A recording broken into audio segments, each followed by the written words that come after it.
Saludos amigos, bienvenidos. Les habla Gabriel Andrade. Yo estoy aquí en Dubái y allá en Valencia, España, está Antonio Penades, autor de varios libros, y con él estaré conversando hoy sobre Heródoto. Saludos Antonio, bienvenido. Hola Gabriel, encantado de estar contigo. Bueno, antes de empezar nuestra conversación, déjame mostrar la portada del libro donde tú tratas el tema de Heródoto, que se llama Tras las huellas de Heródoto, crónicas de un viaje histórico por Asia Menor, con la editorial Sotavento. Y sospecho que la portada es el caballo de Troya, pero ya nos dirás algo al respecto. Bueno, cuéntame, ¿por qué Heródoto es un personaje tan importante como para que tú escribas un libro? ¿Qué hizo Heródoto para tener tanta fama? Bueno, pues Heródoto, tal y como cuento en el comienzo de ese libro, que por cierto ha tenido continuación hace poco, recientemente se ha publicado Viaje a la Grecia Clásica, que digamos que es la segunda parte de Tras las huellas de Heródoto. Bueno, pues contaba al inicio de Tras las huellas de Heródoto una anécdota que es real y que me ocurrió en una biblioteca pública de Valencia cuando tenía 17 años. Yo estaba estudiando un examen para el antiguo COU del día siguiente y bueno, pues elevé la mirada por encima de los apuntes y vi una estantería que ponía, pues estaban ahí todos los tomos de la historia de Heródoto. Y bueno, pues me levanté, cogí uno al azar y precisamente me encontré con el pasaje de la rebelión jonia en Sardes, en la capital de Lidia. Empecé a leer y ya no atendía al contenido, sino a la forma. Es decir, ese griego antiguo llamado Heródoto, del que apenas había oído hablar nada, parecía que me estaba hablando a mí directamente. Había algo ahí en sus palabras, en su forma de contar aquellas historias que me alertó que ahí había algo importante. Ya una hora después ya lo dejé, pero durante ese verano ya pude leer toda su obra y ya me hice la promesa, en aquel adolescente que era yo por entonces, que cuando tuviera la preparación y la madurez suficiente, haría un viaje para tratar de encontrar sus huellas, su rastro, y eso es lo que hago en estos dos libros. Claro, bueno, antes de que me cuentes sobre ese viaje, infórmanos un poco qué sabemos de la vida de Heródoto. Pues Heródoto se sabe que nació en torno al año 484 a.C. en Halicarnaso, que es la actual Bodrum, en la antigua región de Caria, en el rincón suroeste de, de Anatolia, de la actual Turquía. Y bueno, pues aproximadamente cuando tendría también unos 17 años, tuvo que huir de ahí porque un tío suyo llamado Panyasis participó en una rebelión contra el tirano propersa. Entonces toda esa zona pertenecía a una de las satrapías del inmenso imperio persa que llegaba desde el mar Mediterráneo hasta la India. Y bueno, pues el hecho de ser apátrida, el hecho de ser un exiliado, el hecho de no pertenecer a una comunidad cívica es una de las peores cosas que le podían ocurrir a un griego de la época. De manera que Heródoto, pues bueno, se vio obligado a vagar, a viajar. Dedicó toda su vida a viajar. Supuestamente los primeros años estuvo viajando por las ciudades jonias, allí donde se acumulaba la mayor sabiduría de Occidente, allí donde estaban los primeros amantes de la sabiduría, los primeros filósofos. Se sabe que dio un salto a la isla de Samos, donde estuvo un tiempo. Yo soy partidario de que ahí finalizó su formación de la mano de algún mentor.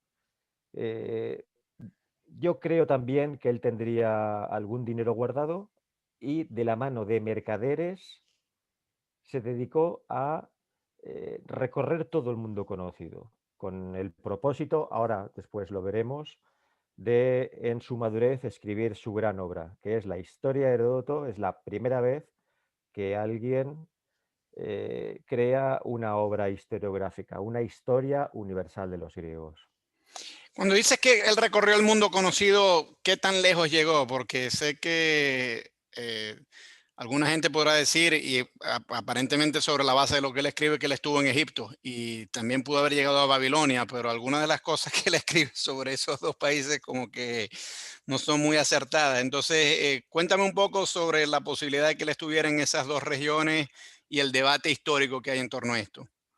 A ver, en Egipto estuvo segurísimo. De hecho, dedica todo su libro segundo. En el inicio de ese libro segundo, bueno, ya sabemos que la división se hizo después, ya afirma que Egipto es la región más prodigiosa que existe, la que más le ha asombrado y a la tierra a la que va a dedicar mayor espacio en su obra y desde luego que cumple su cometido.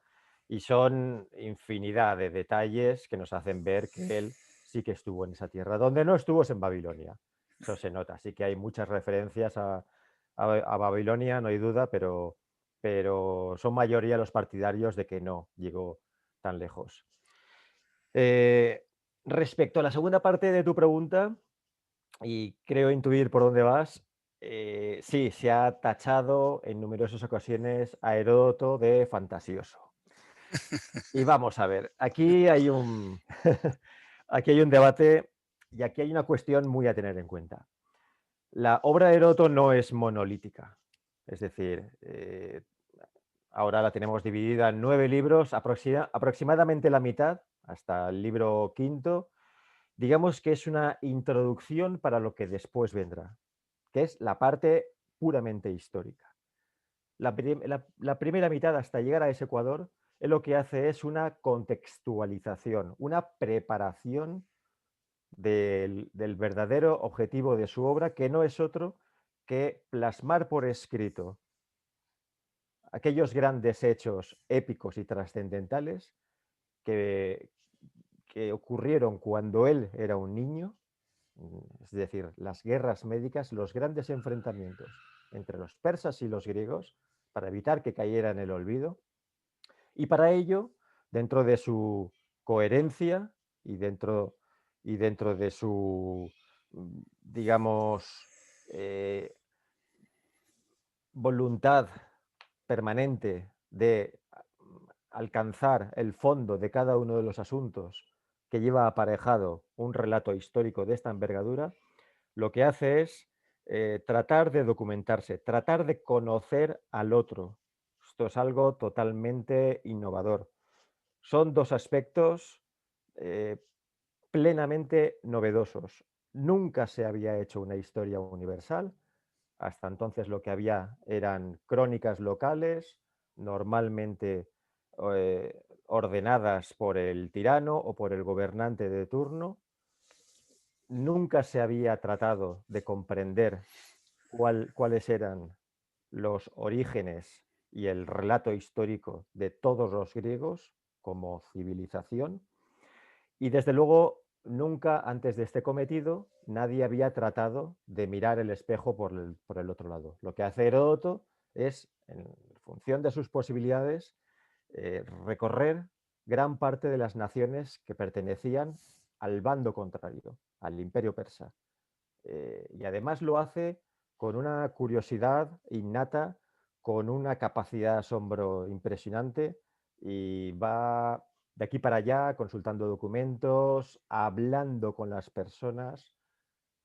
Insisto en que creo que debía ir con mercaderes, con navegantes, con caravanas de camellos, debía ir con traductores, debía ir hablando y hablando, recabando distintas versiones, no con ánimo de tener la verdad absoluta, sino todo lo contrario, siempre desde, desde el asombro, siempre desde la duda. Hay por lo menos 120, 130 ocasiones a lo largo de su obra en las que él dice, esto es lo que me han contado, yo no creo, es posible que no sea verdad, quizás sea más certera esta otra versión. Y bueno, pues hay partes en las que efectivamente nos cuenta cosas fantasiosas en la mirada de los hombres y de las mujeres del siglo XX, del siglo XXI, no lo eran tanto en su época. Mm. Y sí que te puedo decir, y si quieres lo analizamos más tarde, eh, bastantes versiones y bastantes argumentos que durante siglos han tachado de fantasiosas y finalmente se ha demostrado que eran verdad. Bueno, mencióname algunos de esos, porque sé, por ejemplo, que él hablaba de hormigas gigantes Sí. que supuestamente fabricaban oro y tal. Y sé que ese es uno de los ejemplos en los que ha dicho, bueno, quizás no era tan fantasioso, porque a lo mejor a la distancia eran comadrejas o algo así que llevan otro tipo de polvo. Es decir, que se ha tratado un poco de racionalizar aquellas descripciones que quizás no eran tan fantasiosas si, digamos, estrechamos un poquito la imaginación. Otro que pienso, por ejemplo, los hombres con cabeza de perro, que creo que la encontró en Egipto o en el norte de África. Y bueno, si te pones a ver a la distancia, los monos esos que hay en Etiopía y en el este de África podrían parecer a la distancia hombres con cabeza de perro, ¿no? Dime algunos de esos ejemplos en los que tú crees que a Heródoto antes la gente se burlaba de él y ahora ha sido reivindicado. Todos estos ejemplos te los tengo que poner desde un punto de vista histórico, que corresponderían a esa segunda parte de su obra, la verdaderamente importante, aquella en la que ya se pone el mono de historiador, de primer historiador, porque además inauguró la disciplina, porque hasta entonces nadie sabía lo que era realmente ser un historiador, y nos narra la historia de Grecia y con todo detalle la historia de las guerras médicas, la historia de los épicos y trascendentales enfrentamientos entre griegos y persas. Respecto a las anécdotas de la primera parte, bueno, pues es que eso es lo común. Es que mira si leemos también a Aristóteles, que era el gran biólogo y el gran naturalista. Podemos encontrar ejemplos como el que acabas de mencionar y muchos más grandes. Sin embargo, de la parte histórica, que es la que aquí nos importa, Mm, pues te puedo poner como ejemplo, él es el primero en afirmar que la escritura alfabética proviene de Fenicia. mm, Y durante muchos siglos se le ha dicho que eso era una barbaridad y que tal y que cual. Bueno, pues al final se ha demostrado que sí. Durante mucho tiempo, empezando por Plutarco, se ha tachado a Heródoto de filobárbaros, de amigo de los extranjeros, entre otras cosas porque comentaba que muchos de los dioses griegos, de las deidades, de los atributos que contienen los dioses del Olimpo, procedían de Egipto. Esto para entonces era una auténtica barbaridad, nunca mejor dicho, mm. y luego se ha demostrado que efectivamente que las deudas de Grecia respecto al antiguo Egipto son inmensas. También se ha dicho, él afirmaba que los etruscos procedían de la antigua Lidia. Era aquel príncipe tirreno el que huyendo del hambre pues embarcó desde Esmirna y llegó a las costas de la península itálica. Hoy con ensayos de ADN se ha demostrado la veracidad de esta afirmación. Y luego hay otra que a mí me parece genial, es el canal de Jerjes.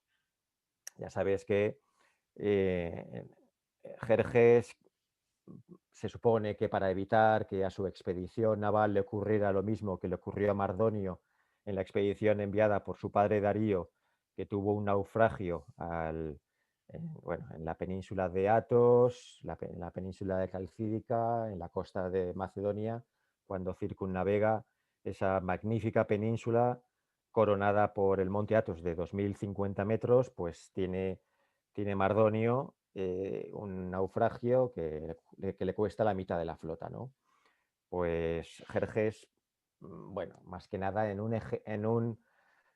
un ejercicio de propaganda para mandar el mensaje a los griegos de que rendiros si soy capaz de excavar un canal de 2 kilómetros para hacer pasar mi flota de costa a costa en el istmo de Athos.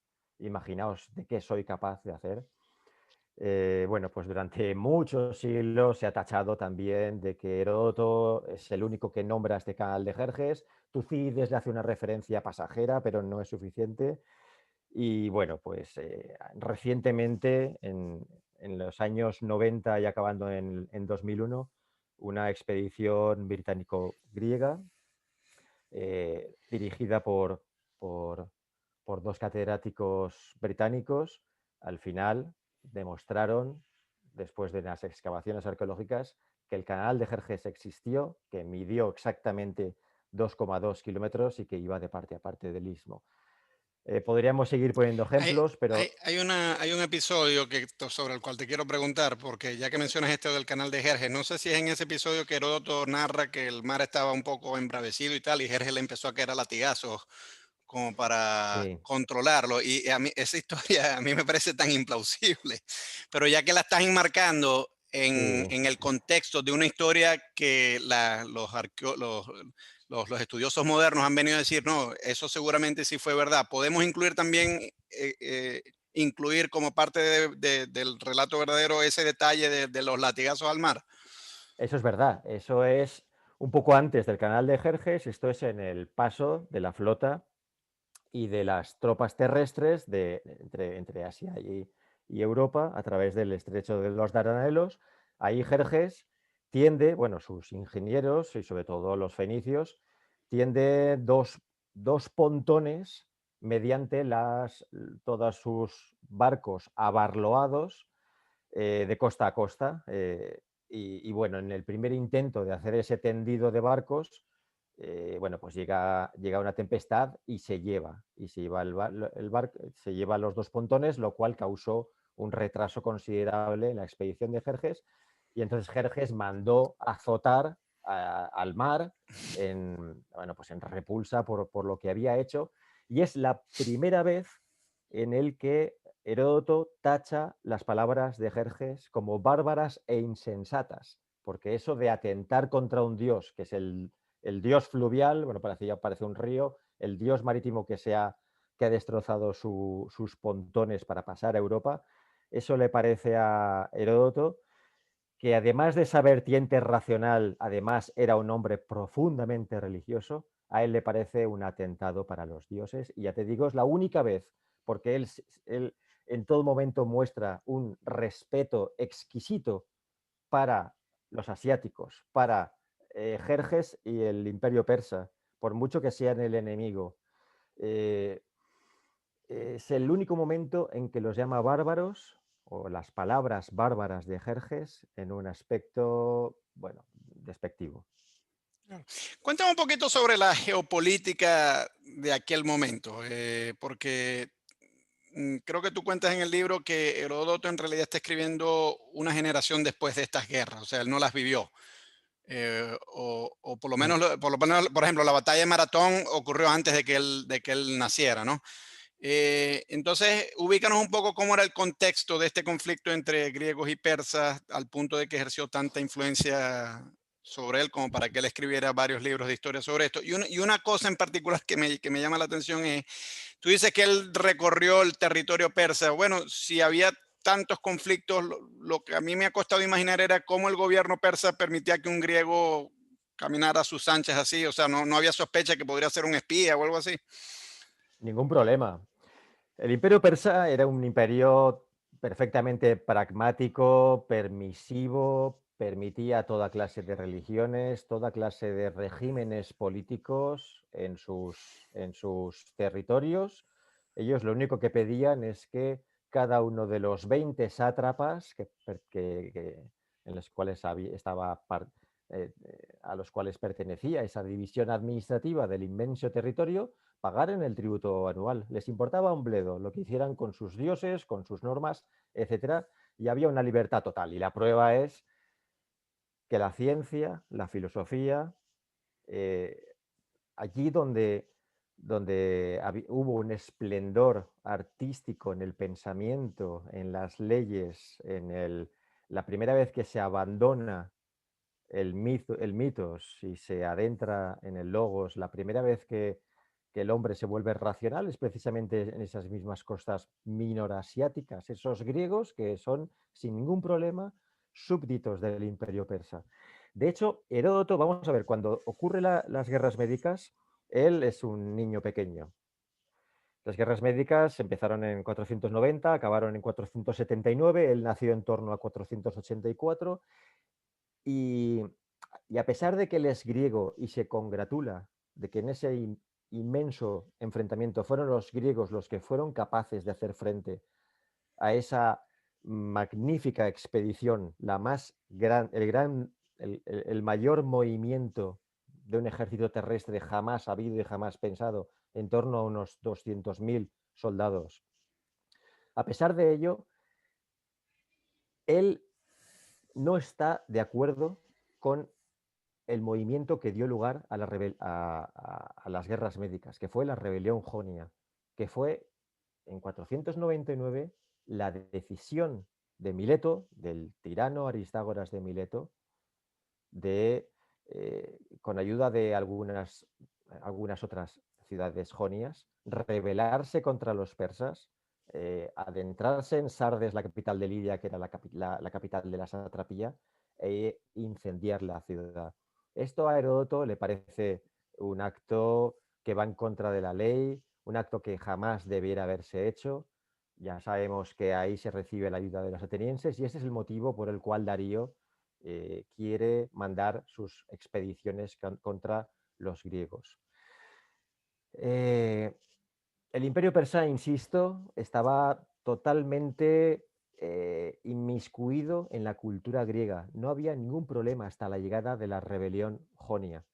Y entonces Heródoto, bueno, pues fueron las circunstancias las que le pillaron a él, las que le convirtieron en apátrida, las que le hicieron tomar la decisión de viajar. No tendría absolutamente ningún problema por viajar.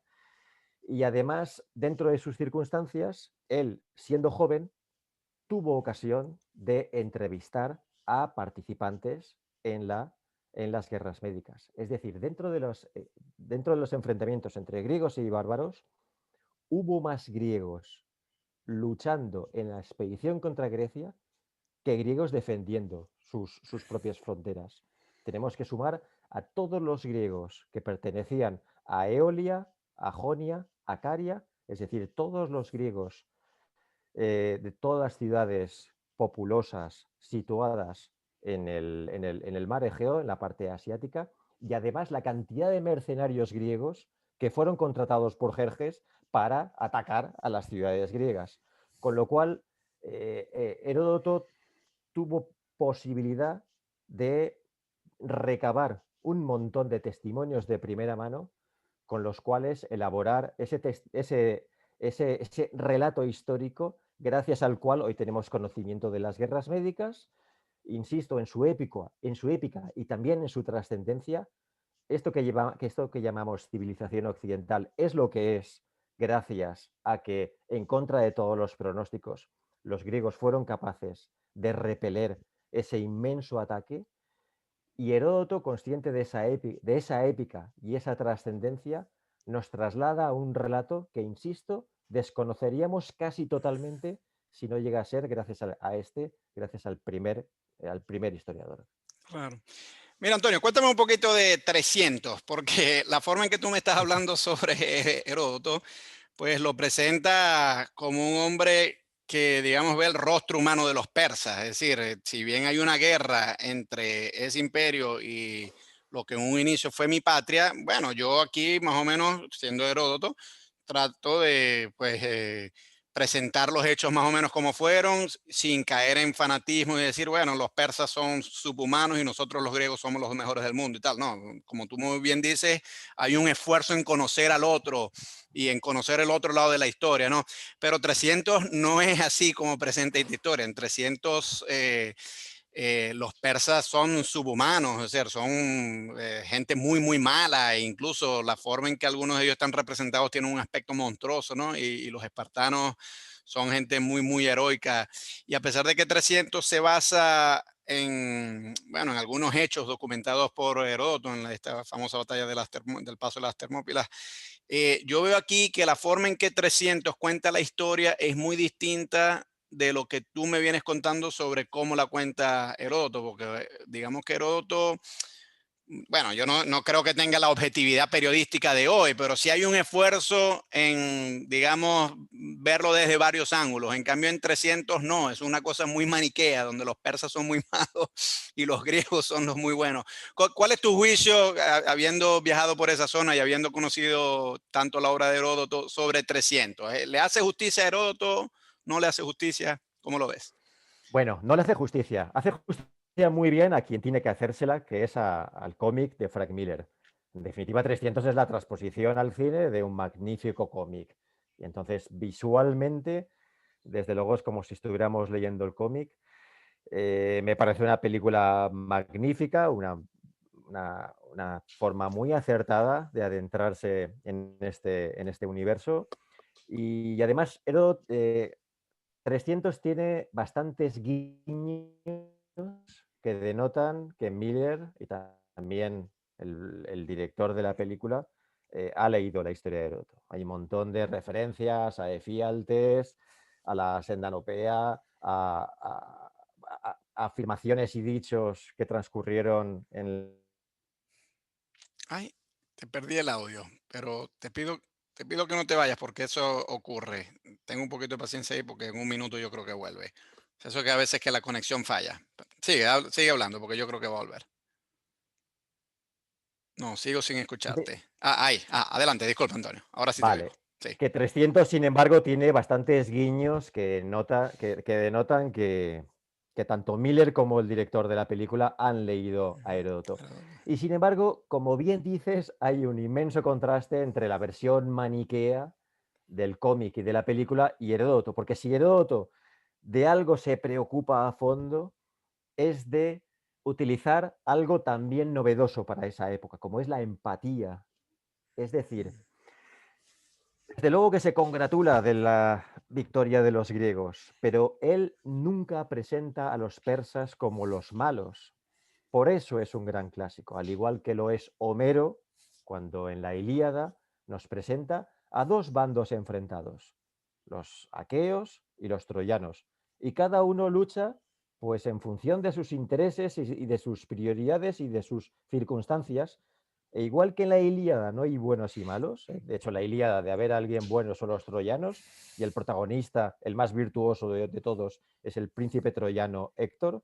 De la misma manera para Heródoto, Jerjes no es ningún villano, no es ningún tirano, no es ningún asesino.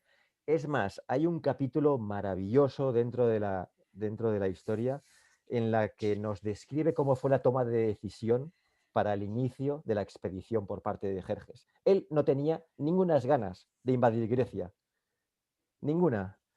Eso sí, había en su corte, había una serie de generales, muchos de ellos primos hermanos y primos segundos de él, también había tíos que le estaban diciendo todos los días, todo emperador persa tiene el deber, tiene la obligación de ampliar los límites de sus territorios, tal y como hizo Ciro, tal y como hizo tu padre Darío.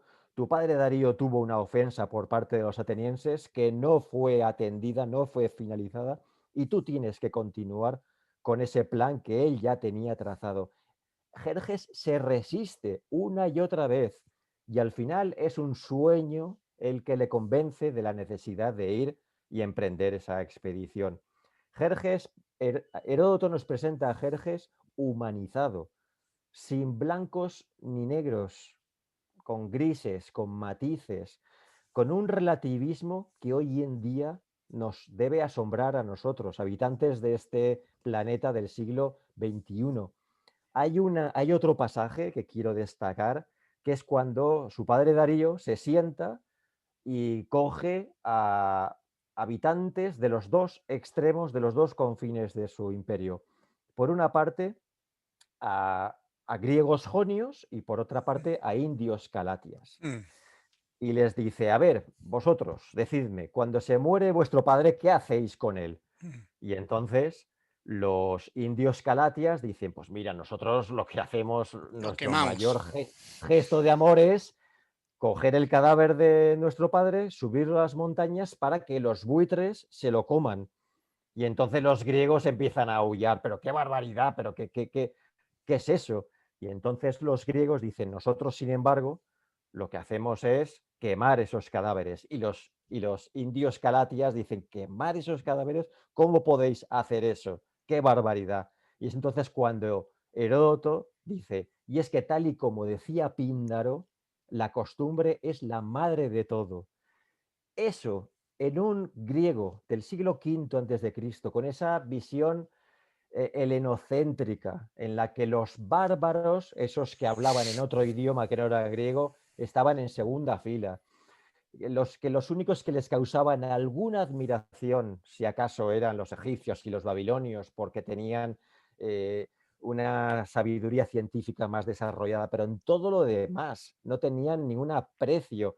Es que incluso cuando los masajetas de las grandes estepas de Escitia se comen los cadáveres de sus padres mezclada con carne animal, incluso ahí Heródoto no tiene ni el más mínimo reproche, porque para él simplemente son formas de vida distintas, diferentes. De manera que el Jerjes que nos presenta es totalmente creíble, humanizado y sin juzgar. Él no juzga, él presenta los hechos, presenta los caracteres, presenta las razones y los motivos que hacen actuar a unos y a otros tal y como lo hacen, en, dando como resultado ese choque épico y trascendental, que es lo que a él le mueve, presentárnoslo, contárnoslo y sobre todo evitar que el tiempo, lo barra para siempre. Y gracias a él tenemos tantas, tantas cosas.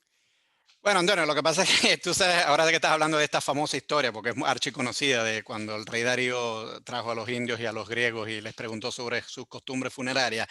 El problema que yo veo aquí es que esta historia muchas veces se ha querido llevar ya a límites insospechados con todas estas discusiones que hay en nuestra época sobre los alcances del relativismo, ¿no? Y claro, hay gente que ha dicho, bueno, no, no debemos juzgar nada, ¿no? Entonces, si los talibanes hacen eso con las niñas, bueno, ¿quiénes somos nosotros para juzgarlo? Y si hay ablación del clítoris, ¿quiénes somos nosotros para juzgarlo? Y claro, yo podría seguir así, decir, bueno, y si los nazis llevaron y metieron gente en campos de concentración, ¿quiénes somos para juzgarlo? Y en muchas de estas conversaciones esa historia la sacan, esa historia de Herodoto, ¿no? Y entonces muchas veces dicen, bueno, nosotros deberíamos hacer como Heródoto y no escandalizarnos frente a otras costumbres culturales, pero yo te digo, no te pido, no te Mm. exijo que estés de acuerdo conmigo ni nada de eso, pero sí te quiero decir mi opinión.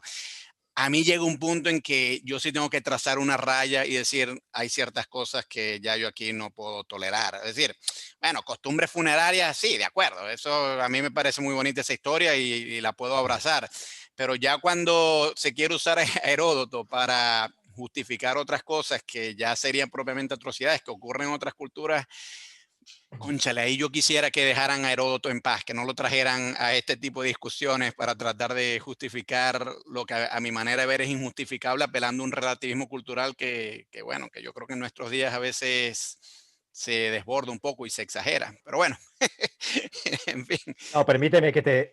Es un comentario muy acertado y sí. permíteme que te diga, quien trate de denostar los principios humanos más fundamentales desde la visión del siglo XIX, siglo XX, del siglo XXI,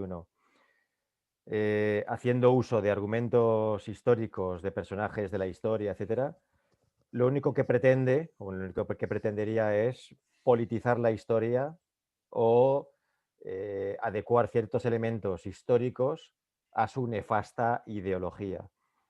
Eso sería hacer un presentismo inadmisible y esto, vamos a ver, y cada vez que se mezcla la política con la historia, el resultado es nefasto y sobre todo llevado al extremo del que me estás hablando.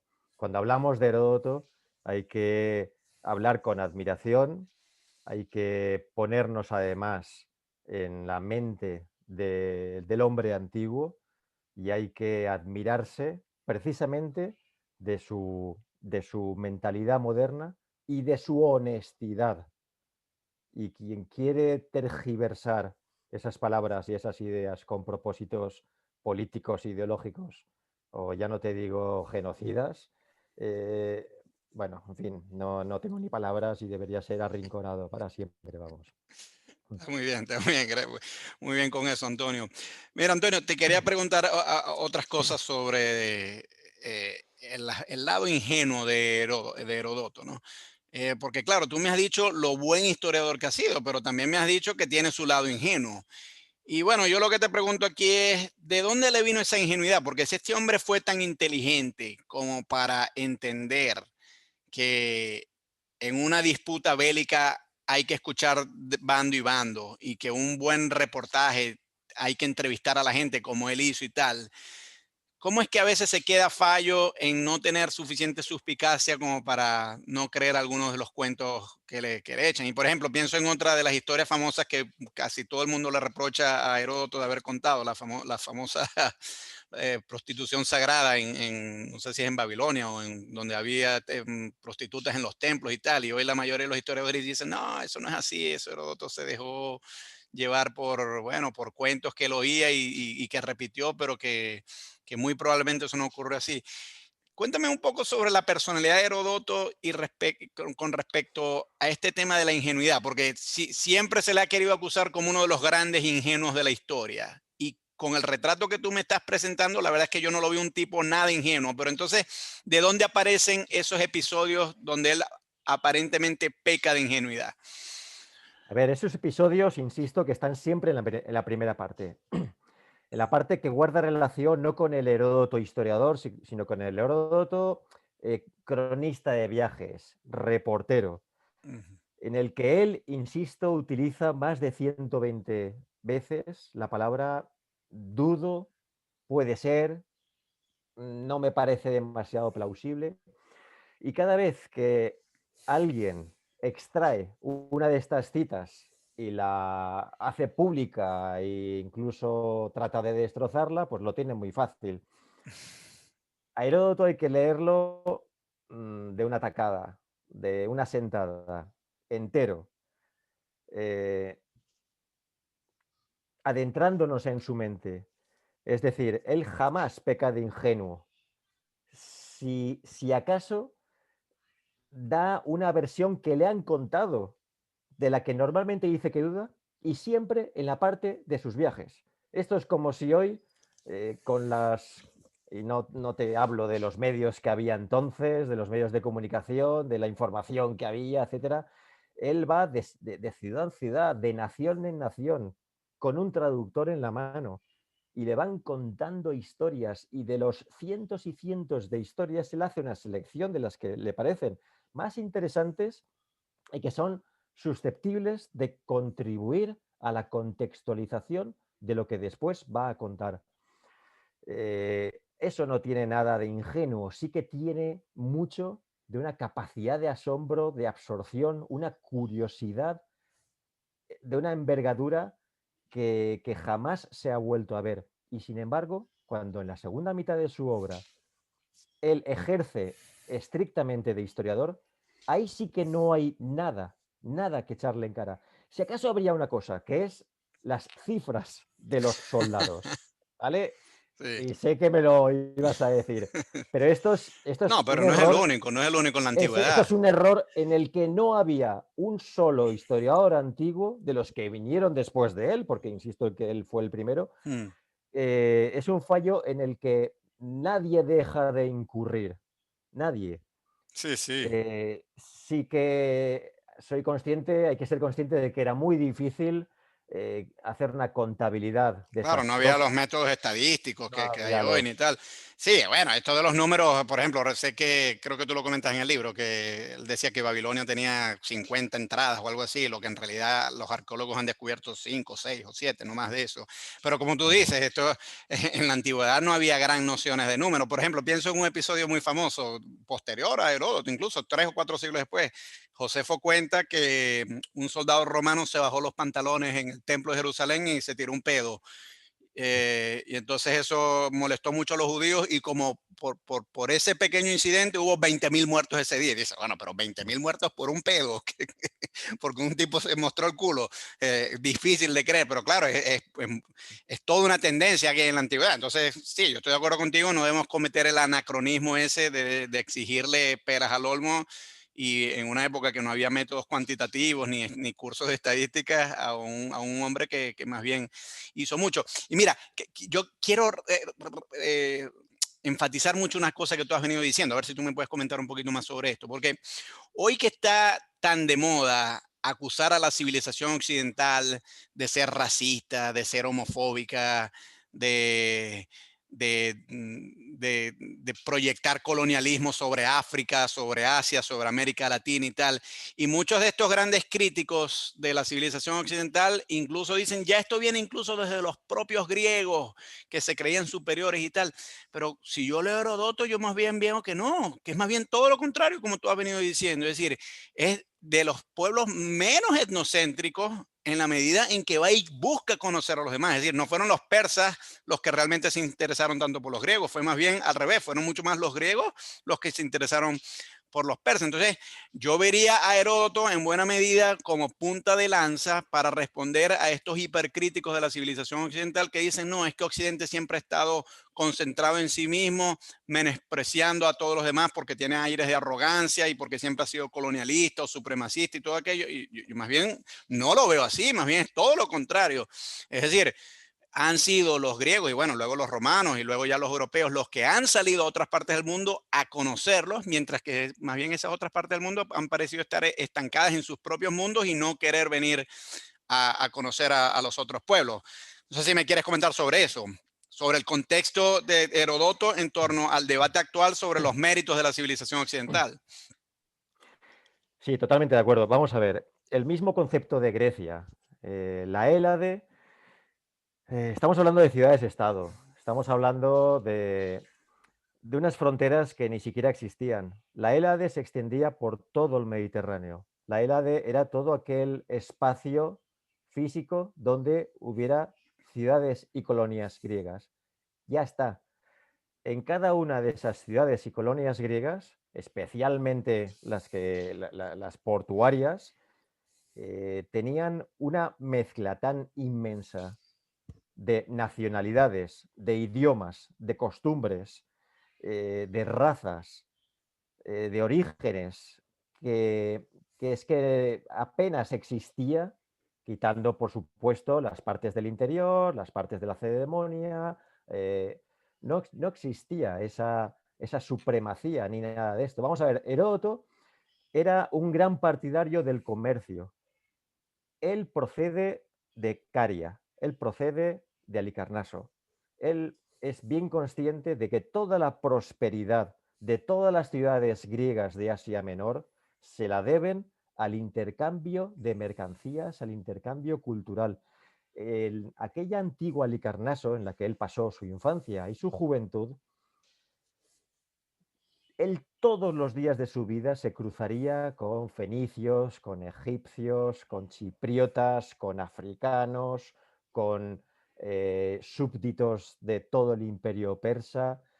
Eh, Vamos a ver, no había más que una noción de cosmopolitismo y de la ventaja incomparable que supone, y esto él lo describe en varias partes de su obra, que cada nación se especialice en aquellos productos en los cuales su territorio y sus fuentes son más eficientes para intercambiarlas por otros productos de otras naciones. Desde ese punto de vista, no hay ningún tipo de intencionalidad en cuanto a la supremacía de un pueblo respecto al otro, sino que Heródoto siempre habla en términos de colaboración. Esto respecto a él. Respecto al imperio persa, vamos a ver, para los persas, el, Grecia era el rincón occidental sin ningún interés. Nos cuenta Heródoto, habrá que ver hasta qué punto es veraz, pero no se alejaría mucho que cuando a Darío, el rey Darío, en su palacio real en Susa, le dan noticia de que ha sucedido la rebelión jonia, es decir, que la ciudad de Sardes ha sido incendiada por unas ciudades, por súbditos suyos griegos y ayudados por los atenienses, él exclama, ¿atenienses? ¿Quiénes son los atenienses? Y entonces a él le dicen, y entonces él le dice a su copero real, mira, no dejes de recordarme todos los días, acuérdate de los atenienses, que me tengo que vengar de esos tipos. Para el imperio persa, Grecia era un confín poco atractivo desde un punto de vista de sus recursos naturales. Lo que ocurre es lo que ha ocurrido a lo largo de la historia. Bueno, pues son dos grandes civilizaciones que chocan en un punto muy concreto, como es el Mediterráneo oriental y tarde o temprano se tenía que dar ese enfrentamiento. Se dio por la rebelión jonia, se dio por la hibris, esto es otro término permanente en el exceso, la desmesura, es un término permanente, es una idea, al igual que la ley del ciclo, que es permanente en la obra de Heródoto. Es por la hibris en la que incurre Aristágoras, el tirano de Mileto, que con un propósito exclusivamente personal se rebela contra los persas sin ningún motivo, porque los griegos de Asia Menor estaban perfectamente a gusto dentro del imperio persa, no tenían ninguna necesidad de rebelarse, podían llevar a cabo sus negocios, sus intercambios de mercancías, sus reflexiones filosóficas, podían adorar a sus propios dioses griegos sin ningún problema, solo tenían que pagar un tributo anual que tampoco era ninguna barbaridad. Desde ese punto de vista, Heródoto no considera en ningún momento que los griegos fueran superiores a nadie. Eso sí, nos explica muy bien por qué se dio ese choque entre esas dos grandes civilizaciones y cómo fue el desarrollo y el desenlace de ese épico y trascendental choque. Claro. Bueno, Antonio, para ir cerrando, cuéntame un poquito de los viajes que tú hiciste, de lo cual surgió este libro. ¿Cómo fue esa experiencia de viajar por los lugares donde estuvo Heródoto y qué tanto del mundo de Heródoto hace 2400, 2500 años persiste hasta hoy? Bueno, pues esa es la gran pregunta que yo me hice cuando, muchos años después, ya estuve en disposición de hacer ese viaje. Bueno, esos viajes, y además en solitario. En este tipo de viajes yo soy partidario de ir solo, viene muy bien, Sin despegarse apuro, durante, sin sin apuro. que nadie te esté apurando, sin comprar souvenirs, sino que Ex- tú contemplando lo que pudo haber ocurrido hace 2500 años en esas ruinas o donde quiera que hayas estado, ¿verdad?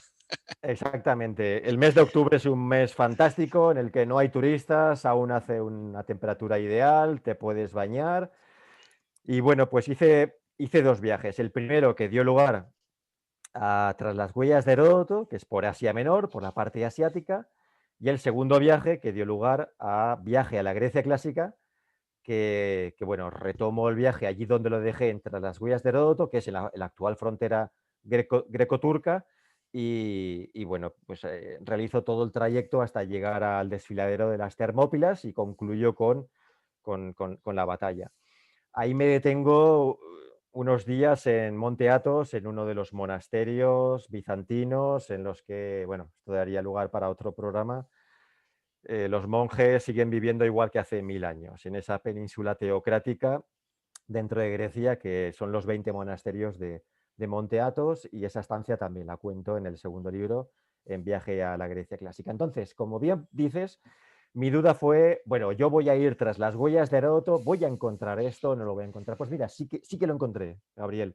Por lo pronto, al llegar a Licarnaso, Aún con McDonald's, con... no lo hay, no lo hay. En Bueno, todo el McDonald's, o trayecto, sea, una figura sí, del habla, ¿no? No tiene que ser específicamente el restaurante, pero aún con toda la modernidad, aún así el viajero tiene la capacidad de trasladarse en el tiempo a la época de sí, Heródoto. totalmente, porque este tipo de viajes están basados en la visita a dos, tres sitios arqueológicos diferentes que coinciden con dos, tres ciudades que estaban plenamente en vigor en el siglo V antes de Cristo, ciudades en las que Heródoto estuvo físicamente, comenzando por la suya propia, por Halicarnaso. Conocer Bodrum, conocer Halicarnaso, ya me permitió ver esa mentalidad abierta, cosmopolita. Solamente estar en ese puerto y ver la dinámica, bueno, puedes sentir que sentía aquel adolescente que tuvo que abandonar su patria, eh, bueno, pues por la rebelión iniciada por su tío. Ujú. Estar en Éfeso, en Mileto, en Afrodisias, en Hierápolis, en Samos, en Focea, en Esmirna, en Troya, por supuesto estar en todas las ciudades del norte de Grecia. eh, de cada una de ellas, uno tiene la oportunidad no solamente de pisar el mismo suelo que Heródoto, sino además la oportunidad de profundizar en los sabios que vio nacer a esa ciudad. Te pongo como ejemplo pues, Abdera, en el norte de Grecia, que vio nacer a Demócrito, a Protágoras, en la que el mismo Jerjes estuvo durmiendo allí, en la casa del padre de Protágoras. Eh, es tal la inmersión a la que da lugar un viaje físico de este tipo, en la que el viaje se convierte también en un viaje espiritual y en un viaje temporal. Insisto en la importancia de ir solo, sin que nadie te moleste, sin que existan planes más allá de saber cuál es el punto de partida y el punto de destino. Y, y lo que ocurre con la civilización griega antigua es que, bueno, se despliegan todas y cada una de las facetas que guardan relación con nuestros orígenes como individuos y como colectividad. Es, eh, para comprender bien Grecia antigua, es muy importante comenzar, por supuesto, por su historia, pero como si fuera un árbol y cada una de las ramificaciones, ir tanteando eh, su faceta filosófica, su faceta culinaria, su faceta política, su faceta literaria, de teatro, de pensamiento, del derecho, por supuesto, bélica, etcétera, etcétera, etcétera. Eh, y es cuando, en ese intento de profundizar en la condición humana, uno creo que encuentra el mayor enriquecimiento personal para conocer qué ocurrió, para conocer cómo fue aquella civilización, pero por supuestísimo para conocernos a nosotros mismos, porque cada uno de los conflictos y cada uno de los obstáculos en los que nos encontramos hoy en día en el siglo XXI, aquellas personas ya se encontraron con esos mismos obstáculos y profundizaron mejor que nadie, porque los griegos, si alcanzaron la excelencia en algo, fue en profundizar en la condición humana a través de todos y cada uno de los vehículos con que contaron.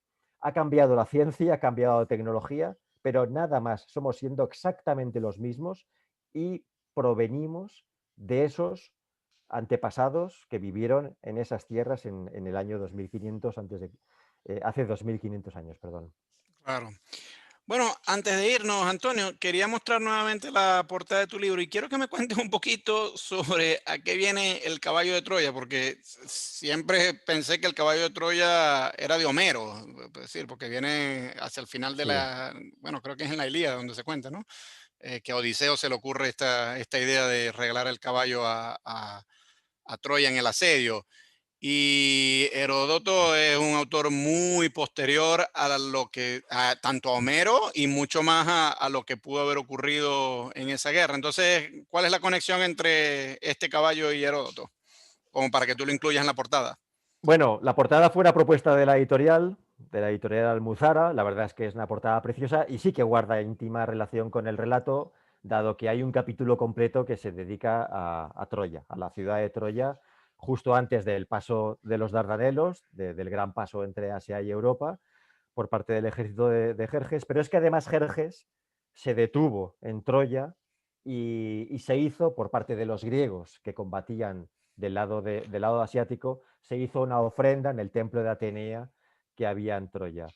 De manera bueno, Troya, digamos que simboliza además ese nexo entre Europa y Asia, y Troya es el lugar por donde inevitablemente, cuando se profundiza en Grecia antigua, uno siempre llega en un momento o en otro. Troya y, por supuesto, Homero. Bueno, Antonio, esto ya es lo último. Te voy a colocar en un aprieto, pero me vas a permitir hacerlo. Claro que Tú sí. sabes que hace un año cuando se mató al general Soleimani en Irán, pues hubo mucha especulación de que a lo mejor nos iríamos a una nueva guerra. Y bueno, esto no es algo nuevo, porque desde que el Ayatollah Khomeini llegó a Irán en el 79 y tumbaron al Shah, que era amigo de Occidente, ahora Irán pues ha sacado las garras contra Occidente y Occidente las ha sacado contra Irán. Pero hay mucha gente quien dice, no, pero esto va desde hace 2500 años, porque ya las guerras médicas eran precisamente iraníes contra occidentales, ¿no? Y yo recuerdo cuando salió 300, no el cómic, sino la película, Yo estaba en contacto con muchos iraníes y ellos me decían, ahí va Occidente otra vez con sacando su propaganda en contra de nosotros, no que no les bastó con Esquilo y con Heródoto hace 2500 años, sino que ahora lo vuelven a hacer con esta película donde nos dejan mal. Pero escuchándote a ti, yo más bien veo a Heródoto como un punto de encuentro y de reconciliación entre estas dos civilizaciones. Entonces, ¿tú crees, y aquí el aprieto que te pongo es, dado el contexto político actual, con la elevación de las hostilidades entre Irán y Estados Unidos en buena medida un heredero de los griegos, porque bueno, es la gran potencia occidental de hoy, como en su momento lo fueron los romanos y un poquito antes los griegos? ¿Tú crees que Heródoto puede servir como, digamos, vía diplomática o punto de encuentro entre estas dos civilizaciones para que se bajen los ánimos y que ambas apelen a Heródoto diciendo, bueno, mire, este señor contó la historia de ambas civilizaciones, de ambos pueblos hace 2500 años, ¿por qué no partimos de él nuevamente para ver si le bajamos un poquito a esta intensidad y evitamos estarnos matando los unos con los otros? ¿Tiene ese potencial Heródoto, tú crees? Vamos a ver, totalmente. Heródoto es el mayor. eh, eh, Heródoto nos narra las guerras médicas, pero no hay una total intención de principio a fin en censurar la guerra, igual que hace Homero, y en describir el horror de la misma. Hay otro pasaje en Heródoto en el que dice, no hay nadie tan, tan necio. Lo normal es que los padres entierren, que los hijos entierren a sus padres. En la guerra sucede lo contrario y no hay nadie tan necio que prefiera esto segundo. Es antinatura. En Heródoto encontramos una continua censura de los conflictos bélicos y una completa invitación a la concordia y al entendimiento entre pueblos. Y de hecho eso es lo que él hace. Él dedicó toda su vida a visitar al otro y tratar de comprenderlo. Y no hay una mínima palabra de reproche hacia el otro. No hay Mm, más que comprensión, empatía y bueno, si no hay justificación de sus actos, sí que hay una intencionalidad en hacer ver al lector o a la persona que atendía a sus auditorios de comprender las razones que movieron a los persas a actuar como actuaron. claro. Eso por un lado. Por otro lado, estamos en el siglo XXI. Ya hemos tenido por en medio un renacimiento, hemos tenido una ilustración, estamos en una civilización desarrollada. El aspecto territorial, dada la tecnología y la idiosincrasia de nuestra civilización actual, ha perdido muchísimo interés. Harari mismo nos dice que hoy en día guerras territoriales ya no tendrían razón de ser. Y lo que tendríamos que hacer es, de la mano de Heródoto, eh, decir, vamos a sellar ya de una vez por todas la posibilidad de un conflicto nuclear, que es la mayor amenaza que tenemos en nuestro planeta, y dejémonos ya de fanatismos, actuemos con racionalidad y con el relativismo moderado con que nos habla Heródoto, y pensemos que todos somos habitantes de un mismo planeta. Y por supuesto que sí, Gabriel. Ojalá nos dejáramos de extraer a Heródoto de su contexto, de enseñar partes pequeñas de él, sino ojalá todos le comprendiéramos en plenitud, en integridad, porque, vamos, no creo que hayamos tenido jamás mayor ejemplo para la convivencia entre pueblos más que él. Y además, narrándonos una guerra, es decir, que no es un filósofo, no es un pensador que esté en su casa teorizando sobre lo bonito que sería que todos los pueblos nos lleváramos bien. No, es que precisamente la autoridad que él tiene como apátrida, como refugiado de guerra, como una persona, un griego antiguo que no tiene una ciudad ya en su madurez. ya tendría la nacionalidad de Turios, que es una colonia panhelénica que fundó junto con Pericles y tal y cual.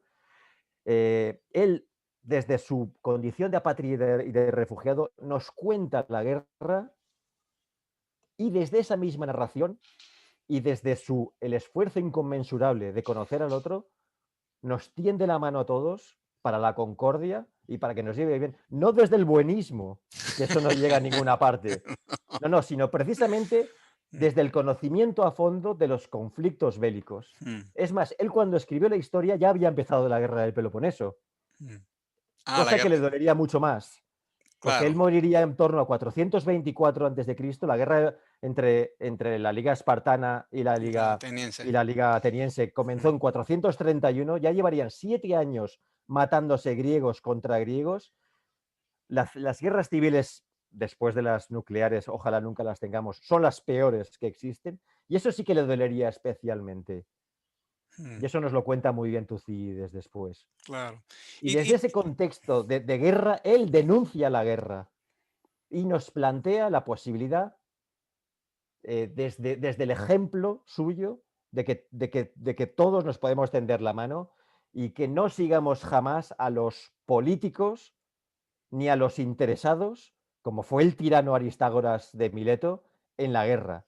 Porque la hibris, el exceso, la desmesura, hace que, según la ley del ciclo, cuando se comete un individuo o una colectividad un exceso en la hibris, la caída que después se va a tener es perfectamente proporcional al exceso de ascenso en que se ha incurrido en esa hibris. Eso es lo que nos cuenta Heródoto permanentemente.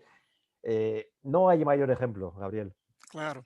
Y ya esto es lo último. Ahora sí, ¿tienes alguna noción de cómo es visto Heródoto en Irán? ¿Conoces algo sobre eso? Porque hemos hablado sobre cómo lo vemos nosotros desde aquí, pero me interesaría, ya que hemos planteado la posibilidad de Heródoto como punto de encuentro para frenar una posible escalada de enfrentamiento entre Irán y Occidente. ¿Conoces algo sobre la visión iraní de Heródoto, la iraní actual? Ya, pues, a ver, en Irán aún no he estado, sí que he estado en Mesopotamia, sí que he estado en distintas partes del Imperio Persa, en Irán aún no he estado. Sí que tengo testimonios directos de que el pueblo iraní es uno de los pueblos más amables que existe, la población en general, con el visitante externo, una amabilidad extrema. Y bueno, según sé, poca gente ha leído Heródoto. eh, Muy poca gente. Entonces, sí que bueno, Sí. sería magnífico hacer un esfuerzo para ofrecer a, bueno, pues a la población iraní un ejemplo de que es posible tender la mano entre las dos civilizaciones, tal y como hizo Heródoto, un griego que pertenecía al imperio persa y que estaba perfectamente a gusto en un imperio persa que, por otra parte, era un imperio donde imperaba el respeto y el pragmatismo. Ahí no se metían en cuestiones ni normativas, ni religiosas, ni nada de nada. Claro. Es el mejor, ojalá lo siguieran a Heródoto. Pues Ellos y nosotros, que para nosotros sigue siendo un gran desconocido, desde luego. claro que sí. Bueno, estoy seguro que después de ver esta hora que llevamos conversando, nuestros quienes nos escuchan y nos ven van a ir corriendo a una biblioteca como la que yo tengo atrás, agarrar los 9 libros de la historia y leer de mano propia estas cosas que estás diciendo. Y yo los exhorto además a leer este libro que se llama Tras las huellas de Heródoto, Crónicas de un viaje histórico por Asia Menor, escrito por Antonio Penades de la editorial Sotavento, y Antonio es la persona con quien hemos estado conversando en esta última hora. Antonio, enhorabuena y seguimos en contacto. Muy bien, Gabriel, muchas gracias y hasta otra. Claro Gracias. que sí, adiós. Hasta luego.